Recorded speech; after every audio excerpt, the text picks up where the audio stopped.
nuti maali muslimaami nuti islaamaami islaamummaan nuti nuuf lafa teenyaa fi lafee teenyarra nuu caalti islaamummaan jiruu fi jireenya keenyarra nuu caalti islaamummaan warra keenyaa fi ilmaan keenyarra nuu caalti islaamummaan siyaasaa fi sabboonummaarra nuu caalti islaamummaan jiruu jireenya keenya oli. Ulamaa'ii fi hayyuu beekamaa nama suutee fi gara laafeessa nama jireenya isaa guutuu daawaa godhaa jiraachuu jiru sheekha keenya jaalatamaa fi kabajamaa Sheekh Jamaal Aliyyi Abdullah.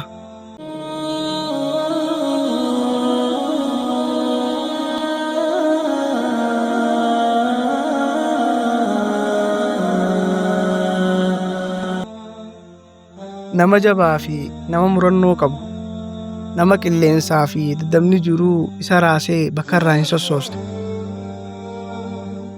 sheeyni bu'aa bahii hedduu keessa dabarus injifannoorraan injifannoo galmeessa nama jireenya isaa hojii humnaarraa jalqabee hanga impoortara tahuu fi badhaafamaa abbootii qabeenyaa gibira sirnaan kafalan keessaa ol aanootti nama gaheedha.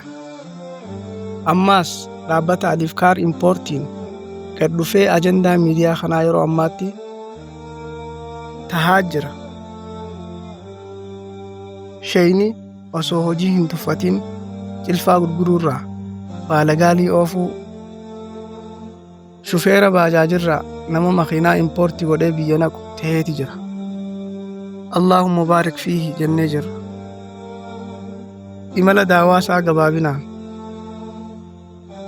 sheeyni nama xiqqeenyarraa darasummaa deemee ilmii bakka hedduurraa walitti funaanee sadarkaa sheekummaa fi digrii jalqabaa qo'annoo islaamummaatiin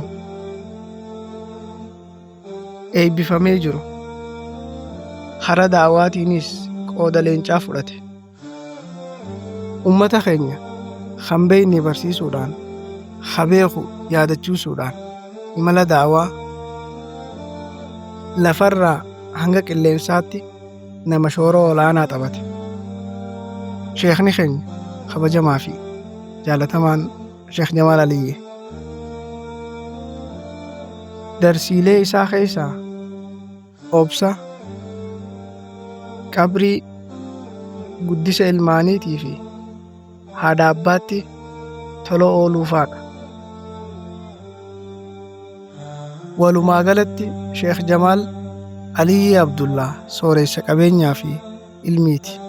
Viidiyoo kun yoo isinitti tole laayik godhaa. Viidiyoon biraa akka nuti gaddisne akka isin dhaqqabuuf chanaala kana sabskiraayib godhadhaa. Daawwattoota keenya viidiyoon irraaf qabanne kana fakkaata. Hanga viidiyoo biraatiin walitti deebinutti nagayaan naa turaa.